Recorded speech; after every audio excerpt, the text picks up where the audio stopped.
we are back, and this time I will be introducing the amazing Pepper Pup.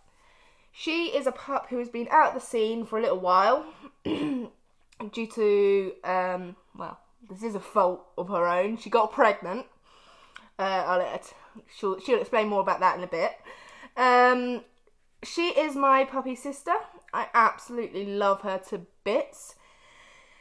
And she is just an inspiration to all the amazing pups out there, all the new pups. And I just love her so much. And I hope through this video you guys love her so much too. So let's get rolling. Pups away!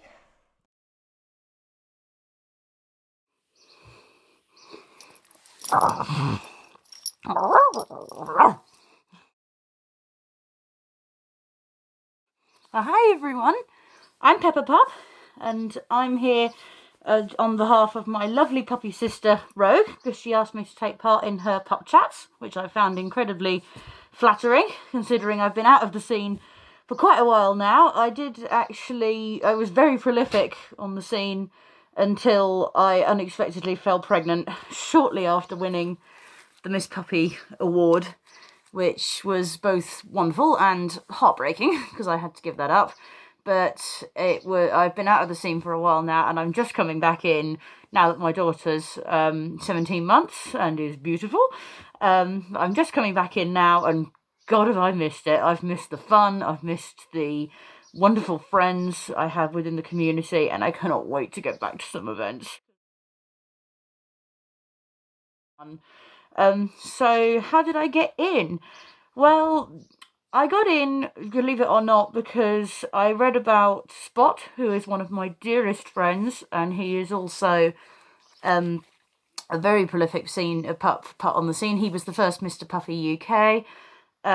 He is a dear friend of mine now, but I saw him in my magazine Closer that I read every week. I know it's trash, that's why I read it.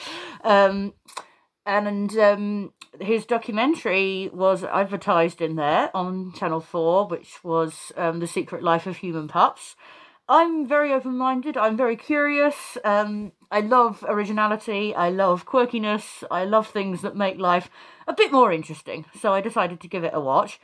And I was fascinated, absolutely fascinated. It was like nothing I'd ever seen, but I couldn't take my eyes off it, and I thought it actually looks like an awful lot of fun. And being autistic myself and struggling with social cues my whole life, despite being proud of my condition now, it seemed like a very good way at the time of expressing myself without having to use many words, because they were a big problem for me back then.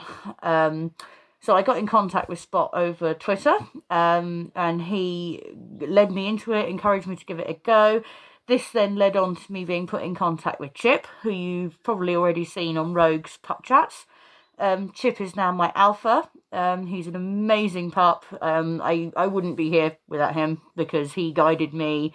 He took me under his paw pretty much from the get-go. I met him at my first Pride event properly, and we just clicked. He is like a father to me. Literally, I consider him a second dad. And the time I've spent away from the pup scene has been particularly hard because I've been away from him and his lovely wife, because they are some of the most amazing people I've ever met. So that's how I got in, which was a journey in itself, particularly finding my horse, literally, because I started off looking like a bin bag. I literally had the cheapest hood going, cheapest suit going, and I looked more like a bondage bin bag. It was ridiculous, whereas now Pepper is very much a persona for me, so I like to have a proper outfit and hood and do my makeup properly so that I look the part when I sink into that headspace. It's amazing. So am I a specific breed? Well, I mean, when I started out, I thought I wanted to be a particular pedigree breed, but then I thought, no, I'm a mixed up person, so I'm going to be a mixed up dog. So I am a Staffy cross with a Basenji. So my hood and these lovely erect ears of mine, they represent the Basenji. part of it. I picked Basenji because I think they're beautiful, they're rare, they've got a beautiful bell-like bark, which I love, hence my tail as well, which is hiding back here somewhere. It's a big fluffy tail, just like a Basenji's. However, my body I deliberately tried to streamline. I am a lot bigger than I used to be since having a baby. I used to be very athletic, but I tried to streamline it to make it more like a Staffy's. And my temperament is very Staffy as a pup. I'm very boisterous, very playful, very loud. But equally, I'm very affectionate as a pup. So I'm a good mix of the two breeds, basically. Am I a social or a sexual pup? Good question. Basically, Pepper, who you see now, she is a social pup. Pepper does not get involved with anything particularly sexual. She can be a bit cheeky at times, she can be a bit cheeky, a bit playful, but she doesn't get involved with anything sexual because for me, Pepper is a headspace. It is a way of stripping away my human worries, stresses, and characteristics and becoming like a playful little puppy. So Pepper, as my alpha chip will probably testify and grown at this point, is very noisy, very lively. She'll get under your feet, she'll do whatever she can to get attention. But no, she is not a sexual pup. However, I was curious about that side of puppy play, as I am a very open-minded and experimental person. So I actually created another pup persona, and that's Moonlight, who is right here. Moonlight is a bratty wolf sub-pup, as I call her, well, werewolf.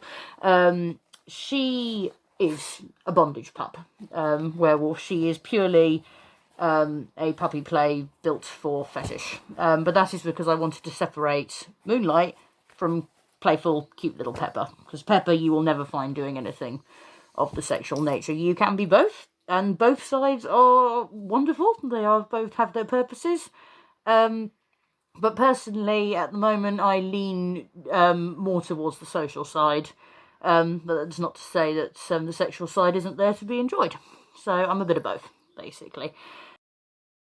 If I could dispel one pup myth, it would definitely be that all pup and puppy play is used for the same thing. Because, like my alpha chip said, a lot of puppy play is considered to be sexual. It's considered to be something that just people do to use as bondage or bang each other, and that is not the case at all. Pups can be a huge variety of people using it for whatever reason. I've met gay pups, straight pups, asexual pups, pups who have no desire in that area at all. It is a very complex psychological thing, and you can do it for a variety of reasons. I personally do it to express affection and energy in a way I can't as a human. It's considered very unnatural.